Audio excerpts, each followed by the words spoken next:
Hello, Farzana. Welcome to the Six Comms podcast. How are you doing? Hi, Lisa. Thank you so much for having me. I've been doing great. How have you been? Absolutely great. Thank you. We just had the weekend, but as always, the weekend for me comes and goes very quickly. We're back to Yes, Monday now, start of the week. yes. It's like in the blink of an eye. Yeah, exactly. So, this episode is really focusing on one of the C's that I advocate for, which is clarity, and Mhm. specifically around the clarity that comes from stopping and what we gain when we stop. And I think that's something that a lot of us find challenging in this fast paced, always on hustle culture that we experience. But you were forced to stop doing your usual daily activities because of health reasons. Can you That's right. tell us what happened? Oh, wow. I think every single time I've told this story, it works as a flashback for me. And I actually can still remember the emotions as well. So, what had happened was last year in April, after coming back from a Bali trip, my conditions had gotten worse. So I've had some symptoms all along, actually, even from the year before towards the end of the year. But I would say it took a drastic turn only last year in April. So it's more or less around this time where I actually started falling like super, super sick, which is why I've been having a lot of anxiety this month because I was like, wow, this time last year it was so different. We were so sick. So what happened was that in April, I had completely stopped all my classes. I could not move. I could not eat. I had only enough energy to get myself up from my bed in my bedroom to move to the living room where the couch was. And all I did was lay down there again. So all I did the entire day was just lie down and was just in front of the television. I couldn't even eat because whatever I had put into my body, I was vomiting it out. My body was rejecting any form of food actually. I stayed away from solid food. I didn't have meat, any kind of meat, for almost 3 weeks. So I was only on water. So I thought it was only going to stay for like a week, but it ended up staying for 3 months. So for 3 months, I was actually down in that state. So I couldn't move much, forget dancing. I couldn't even walk. If I could roll my way out everywhere, I would probably do that. So it was that horrible when it came to energy wise. And you can only imagine, right? Like for someone like me who's super, super active every day, cut to now all I can do is just lie down and watch TV and not even eat. It was very alarming, I would say. And I had to cancel all my classes because I really had no energy to do anything. So my body was, I would say, shutting down. That was how I Mm. felt. And for those 3 months, my family and I, we were wondering what's happening because we went to several doctors and they couldn't actually single out what actually was wrong. So for 3 months, we were walking around without any answer. We were trying to figure out what is this? Some said it was arthritis, but we knew it had to be more than arthritis at Mhm. this point because it wasn't just the joints that were painful, right? Because I couldn't eat. So after 3 months of going through all of this and actually finally meeting a specialist, that was when I was diagnosed with lupus. Okay. Yes, so it's an autoimmune Lupus. condition. Mm. Yeah. And after being diagnosed with that was when we realized, okay, now we have an answer. Finally. So I don't think anyone was actually sad, even including myself. We were more relieved, I think, that Mm. we have finally found an answer instead of walking around aimlessly and not knowing what's wrong with you. So because of this condition, it had affected every single bit of my body, including my immune system, and it kept me down for 3 months. So I had to cancel all my classes because I run a dance business. Mm. So my classes are very physical and I'm the only one at the moment doing it all. So if I'm not available to teach, then pretty much no income, the business is down. I couldn't even text anyone about it because for those times I didn't know what was wrong with me. So how can I tell anyone what was wrong with me if I didn't know what it was? So it was like just complete blank, no noise, no news from me, nothing for 3 months. It was almost like I fell off earth. So people were like wondering what happened, did she go Mm. missing? Like what's happening? So yeah, that was what had caused me to actually take a stop from everything not willingly, but I had no choice. Yeah. Wow, there's so much in that that's just Hmm. so stressful, just such a difficult time for you. I mean, the way you It describe that was. 3 months and not knowing, so like that unknown as well, Mhm. and then actually finally knowing and it being a relief. I've had the pleasure actually of doing a dance class with you. So I know firsthand how active and passionate you are about your dance. So, like you Thank you. said, for you to then go from doing that and being so active to nothing, that must have Hmm. taken a real toll on you and your family. It Mm. was. I think it's much worse for the family, I think, because yes, I mean, I'm the one going through it, but they have to see me go through it. Yeah. It's even worse, I think, for the family because they are just witnessing you not doing anything. And I think it's worse for them because they don't know how to help. Yeah. So It's that they feel helpless. helplessness. Yeah. Yes, yes. So I think it's actually worse on them than it was for me, if I'm really honest. Gosh. So, I mean, that time away, I mean, you were forced, you didn't have a choice. And I think that's what makes it difficult as well. It's not Yes, like you said, okay, I'm feeling tired, I'm down, I need a exactly. break, I'm going to take 3 months off. It wasn't that scenario. You were forced to do that.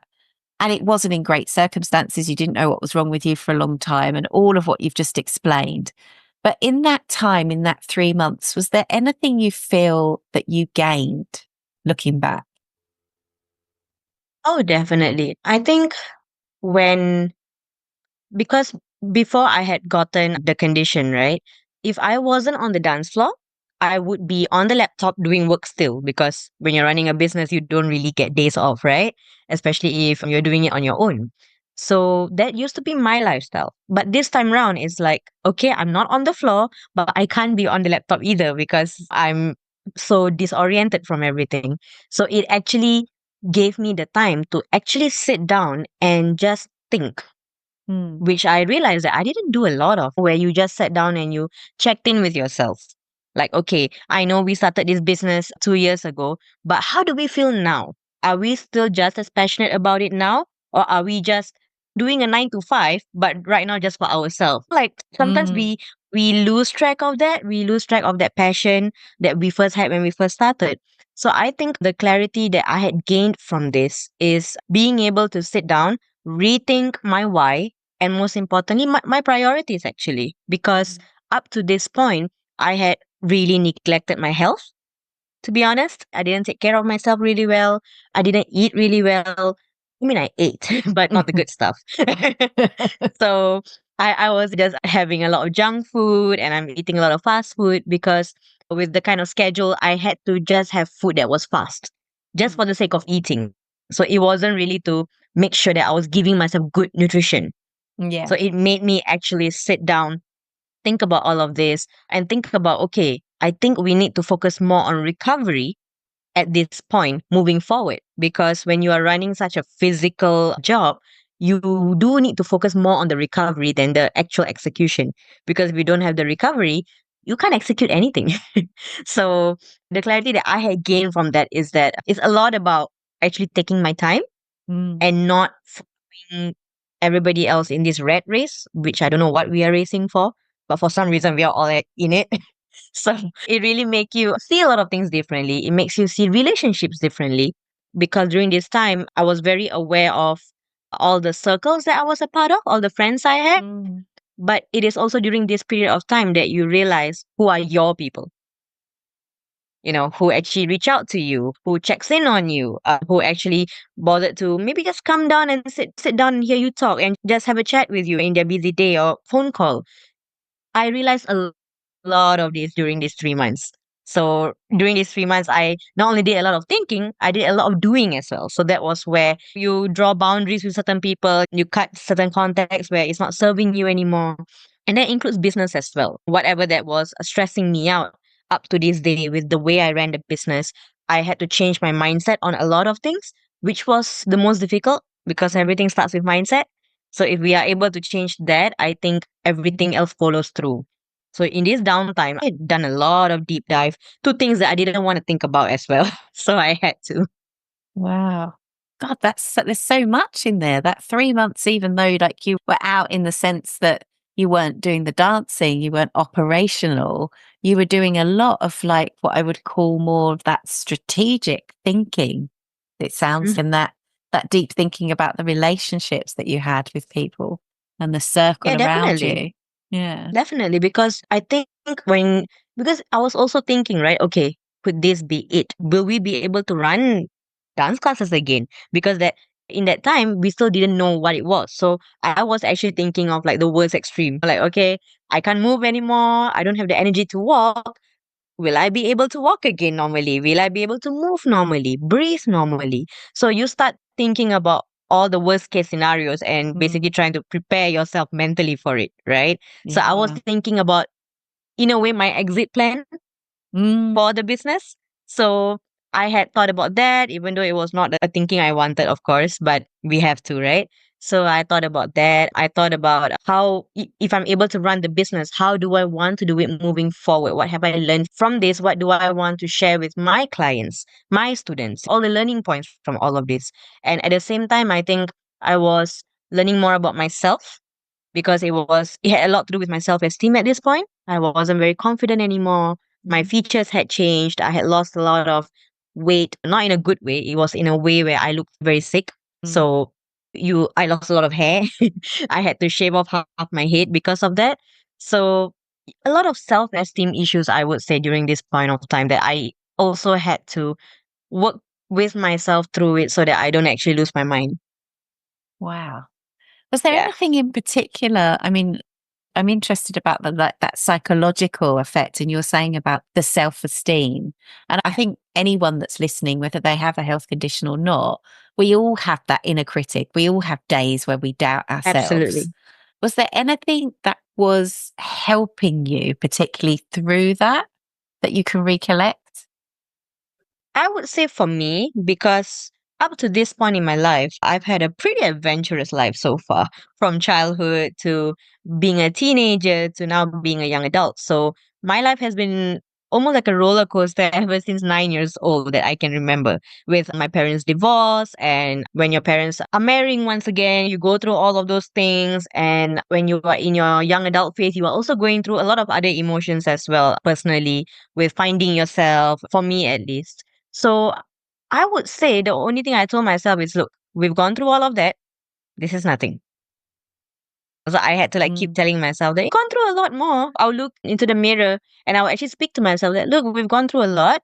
We survived that and we didn't think we did. This is just another one. So we'll do it. So Yeah. because it's already here. And I remember when the doctor first told me about it, he was very honest. He said that, look, this is a condition that at the moment it has no cure. It's not like a surgery that we can just do something and it goes away. It's here to stay. So once I've already heard that, all right, it's here to stay, I'm not the kind of person that would just be sitting down and think, oh, why me? Why me? Mm. Because it doesn't help. We have to think about, okay, how do we move on from here? If it's a condition, how can we manage it so that we can still do what we want to do and not miss out on life? So from then on, I think the thing that helped me cope even with confidence is I kept telling myself that, no, you're tough. You're tough. You can. You can. Even when you think you can't, you can. So I just kept telling myself this every day. And I think the people around you also matter during this point, Mm. because my family and my partner was the only people that was actually surrounding me during this time when I needed people.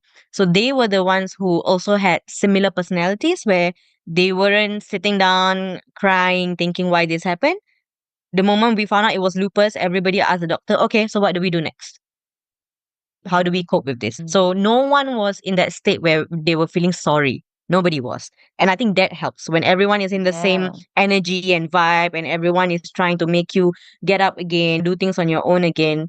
That energy feeds off on you. It really does. Yeah. So Yeah. I wouldn't be able to have it any other way if it even wasn't for them. That's So great. they So helped me with my confidence. yeah. So Yeah. there's a lot of, yeah, like self-talk. You were saying like positive Hmm. affirmation, looking at yourself in the mirror, that consistency, that repetition, and then having that great positive energy around you as well. How do you think you've changed, Dana, as a communicator? And what have you noticed about how we interact with each other? Wow. This one's a big one because I have to out myself on this, if that's what they call it, where you have to call yourself out. Because in the past, I would be, when I talk to people, I wouldn't be as empathetic, I think.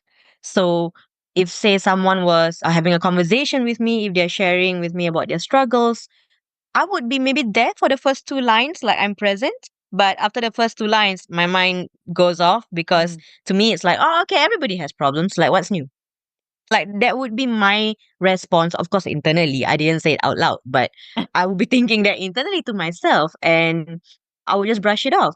Cut to now, after having gone through this entire experience, I've realized that, okay, what may be easy for me may not be easy to somebody else. We all have different struggles, and as it is, we have enough discrimination. What are we going to do now? Discriminate people with struggles now, or your struggles are not as Mm. bad as mine, or mine is worse than yours? So, the one thing I've learned, like a huge change in me, is being a bit more empathetic in Mm. conversations. And I think just being there to listen. A lot of us think that when we communicate effectively, it's more about talking. But actually, it's not really about talking. It's actually more about listening as well. Being a good listener, if someone is talking to you for like 5 minutes, it's to be present in that 5 minutes, Mm. the entire 5 minutes. Not just sitting down there when I know that you are actually there, but you are not there. Mentally, you're not there. You're not actually listening to me, but your body is. And I think a lot of us do that. So Yeah. I've noticed that change in myself now, where now I actually take the time to actually listen, to try to understand where they're coming from. I'm not here to fix your problems, but I'm always here to listen. So it is that mindset I think that we all need to have, because many people do not take the time to listen unless if they are sure that they can fix it, which is not what many of us are looking for. Many a times we just want people to listen to us. So, and I've noticed that when after this whole experience, when I then notice how people speak to each other, or how now, if let's say I'm sitting in a group, like if there's three of us and two Mm. of them are having a conversation, and if I'm in the mix, I can actually tell now that, oh, okay, this person is not in the conversation. Like she's just there, but she's not actually actively listening. She's not being empathetic. Like I can see the difference, and I can tell myself, wow, I used to be that. Man, that's not nice. When you look at yourself in Yeah. someone else's eyes, it's not a nice feeling. So I think being empathetic has been a very huge change in the way how I have conversations now with people. Wow. That's Yeah. great. I mean, I resonate so much with all of that because it's something that I really advocate when I'm doing my work is that a lot of the time, like you say, we're talking about effective communication through the lens of someone speaking, of Mhm. sharing. But actually, it's the flip side of that is we should be thinking of effective communication through the lens of how we listen to each other and how effectively we're doing that. And like you said, being present. Okay, you've got 5 minutes, just be present. Don't think about what next meeting you have or what you're going to be cooking for lunch. Just be present with that Exactly. person, not looking for solutions. That was another thing you picked up on, which is great. We don't need to be fixed or we don't need the problem solving. We just want someone to be present with us. It's very powerful. That's great. It's like you've got like, I was visualizing as you were speaking, like it's almost you've had this experience and now you've got this Farzana who is above the conversation, is floating above and seeing things from a completely different perspective. Is that how you see it?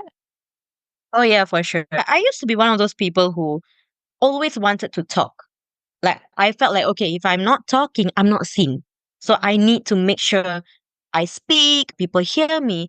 But I've come to realize as well that people notice you, people hear you. You don't always have to be the one speaking. So now when I don't do the speaking all the time, I people watch and I observe. And the good thing about people watching is you actually realize a lot of characteristics, personalities out there, and how people communicate. You actually realize a lot of things, even body language, right? We wouldn't be able to notice it if we are the ones who are out there speaking all the time. But when you take a step back, and it's the same like recovery, right? If you take a step back and recover, you get to notice a lot of things about your body, about how you recover, how you eat. It's the same, I think, with communicating. If you take a step back and if you just listen, you will actually realize that everybody's going through the same thing. Everyone is. Yes, it's Yeah. true. Everyone have struggles and they are all going through certain things in life, but you would actually realize that they just want to be heard. And that's what I've noticed now when I float around different conversations. I'm still listening, I'm still trying to be as active as I can, but I also am able to single out those people who I know that they're probably just there for, I don't know, the gossip or something. They're not there to actually listen to your issues and your struggles. So I think that's a very good learning point right now. And it's true, like what you say. It's more like now you are floating in the conversations, Mm. you are above, and you're trying to understand. So it's not like we're judging people, but it's more like it's an unconscious thing right now where it goes at the back of my head. If I'm talking to someone, I'm like, okay, he's not paying attention. All right, I've lost him in like the first 2 minutes. So I know it now. Oh, wow. That's a superpower. I Yeah. love that. So, what's important to you now? And how do you decide where to put your energy? Because you are an entrepreneur, you're busy. We all are. I am too. I know it's really difficult to know where to put your energy. What's Mhm. important to you now? And how do you decide where to put your energy? I think at the moment, nothing for me goes above health. I've learned like a big lesson, and it's sad that it had to happen this way for me to learn. But nothing goes above health for me. So if there's anything that I need to turn down, if I have to say no to, because maybe in that week I haven't had proper time to rest, and if let's say I have a networking event coming up or a party, something that I just have to be present for, if I have to say no to it, as much as I hate it, I will say no Yeah. because I wouldn't want to push myself to the extent again anymore. So like just recently in the past week, it was a very busy week. I had, I think, 3 to 4 back-to-back classes almost every day. Oh, So wow. Yeah. yeah, with like wedding choreography, kids classes, like very different clientele. Mm. And when it's different clientele, your energy is different with the kind of clients that you work with. Because as we know, kids require more energy from you. So it is a Oh, bit yes. different.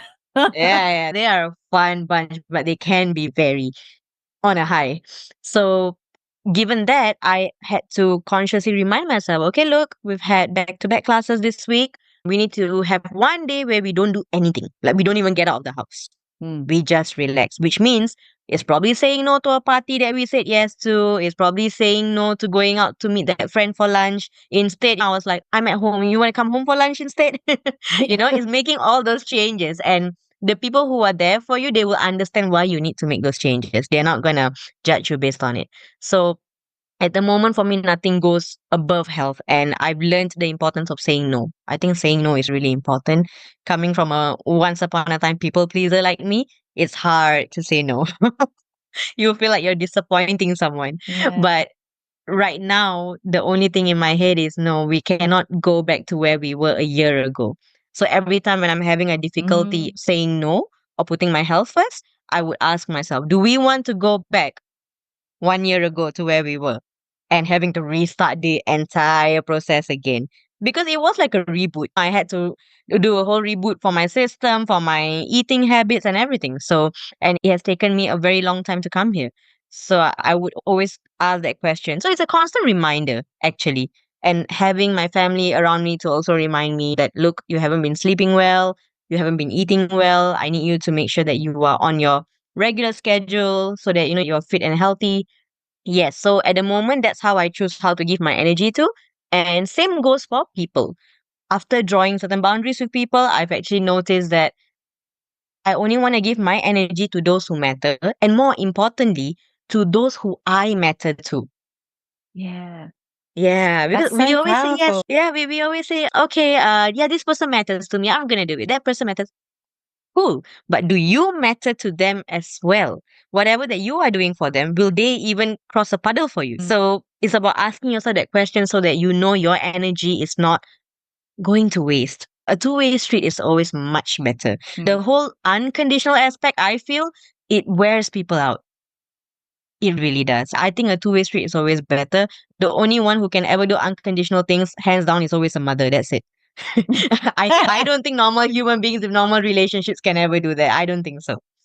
Only mothers are able to do that. Yeah. So yeah, definitely. Yeah. So what I've got from that response, Farzana, is that because you went through that 3 months of having to just Hmm. stop, and it was an awful experience, but actually what it's given you is a reference point that you can always go back to. So it's like a good barometer, if you like. Yes. And many of us Yes. don't have that. And unless we really have something awful happen to us, we don't have that reference point, and you don't want to get to that horrible situation of burnout. So it's always those constant questions of saying no. Who are we saying no to? And that last thing that you said is about, do those people realize how much you matter to them? Is it like a reciprocal thing? I think that's really powerful. So, with your experience, what 3 tips could you offer our listeners who are thinking they might not have a health condition at all, but they might be feeling tired, Mm, fatigued, a bit run down. They might have been experiencing some health conditions or none at all. They're just very aware that they want to keep a good level of health and well-being.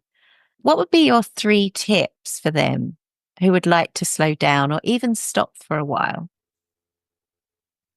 I think the number one tip that I would give first is to not brush off the signs. I think we do that a lot, especially as entrepreneurs. If we feel a little bit tired or if our body is sore, we usually brush it off as, oh, okay, we probably didn't have enough sleep. We probably need to, I don't know, go to the gym more or something Mm, like that. So we tend to brush off those signs that our body is telling us, look, we need rest, buddy. yeah. We need to rest. And we always brush it off. So I would say the number one thing is let's not brush off any signs anymore, no matter how small they might be, because the small things are the ones who would accumulate to really big things. So let's not do that. So listen to your body, look for the signs and recognize the signs. That's firstly. Second, I would say is you have to start saying no to Mm, things that don't serve you. And it could also mean for the business as well, because many a times we are always told that, oh, we need to jump on this opportunity right now because we may never get it again. mm, And I hate that concept so much because I believe that, okay, the same way like how that opportunity came to us and we did not expect it, the same way another one will come. Like the things that are meant for us, as long as we keep working at it, we will find our way to it or it would come to us either way. So I do not like that thing where, oh, we have to get this now because it will never come again. So it's about changing that mindset. So you would have to understand that in order to slow down or to stop, you have to say no to certain things. It's mm, something that you have to accept it by now. And the third and the most important tip I would say is a mindset tip where you have to accept that you cannot have it all at the same time. mm, You cannot have it all at the same time. You can have it all like just in general, like okay, you got a good business, your family is great, personal life is good, you are in good health, great shape. You can have all those at different times, but it will not be all at the same time. It will never be. So all that thing that we have been fed for so long, that oh, we have to have it all. I mm, think it's a mindset thing, it's a conditioning thing. So you have to uncondition yourself and change that mindset to know that you can work on different things. You can still have them, but it will not be all together. And you have to be able to accept that and tell yourself that. Because the moment you have that, I think the pressure will be lesser. You'll be less mm, stressed with having it by a certain time, like a time limit.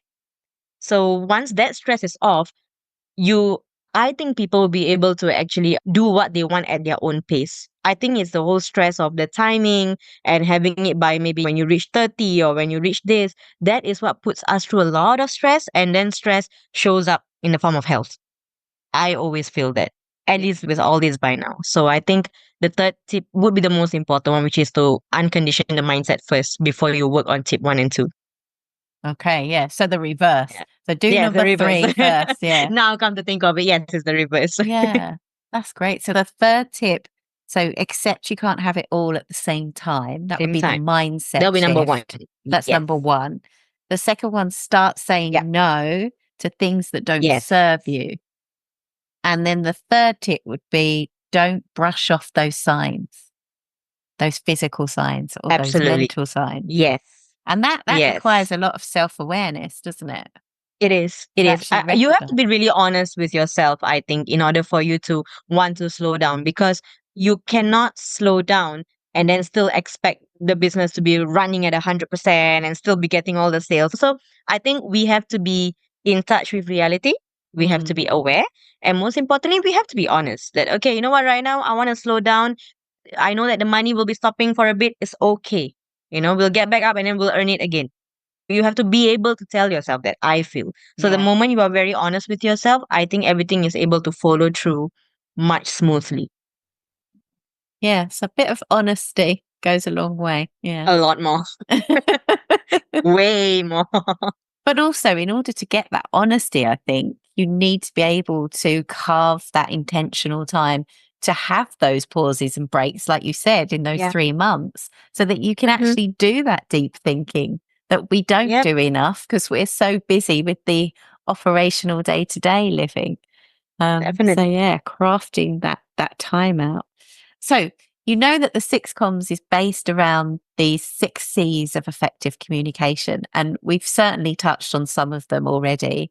But just to remind you of all six: connection, curiosity, and compassion, clarity, customization, and consistency. So Farzana, I'm really curious to know which one of those 6 C's resonates most with you now and why.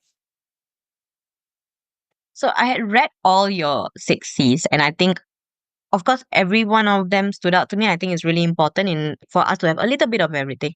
But if I were to say recently and at the moment, what stands out for me would be compassion, Mm. because I've come to realize that people may not remember what you do. They may not remember how much money you make. Even if you're entrepreneur of the year, they may not remember what year, but they will never forget how you made them feel, ever. And especially in a conversation, right? The biggest compliment I think you can receive is that when someone is having a conversation with you, and if they're doing a very intense sharing about their life, about trauma, about childhood struggles, and the moment they say that, oh, wow, you actually held the space really well for them to be able to say all that, you made them feel very safe Mm. enough for them to actually open up everything about themselves. I think that comes with compassion. You have to be able to have compassion while you guys are communicating, while you are speaking, and you cannot have any judgment. It's a completely no judgment zone. Everyone has their own story. And I feel that is one of the biggest takeaways, because they will always remember how you made them feel. And any conversation, if there's no compassion into it, it's almost like it's better for you not to have the conversation at all. Right? Like, why? I might as well speak to the wall. Why do I need to speak to a person? So compassion is definitely one of the C's that stands out a lot to me. And I think it's what we're lacking these days in a lot of conversations, actually. Everything seems to be very transactional now. Mm. We are either meeting up for business, or even if we meet up for a coffee, we're speaking about business, we're speaking about interest, benefits, but we are not having those conversations where we are just talking, just like that. I think Yeah. we're lacking that a bit. And that's where I think compassion comes into the picture. Beautiful answer. Lovely answer. So it's compassion for you, Farzana.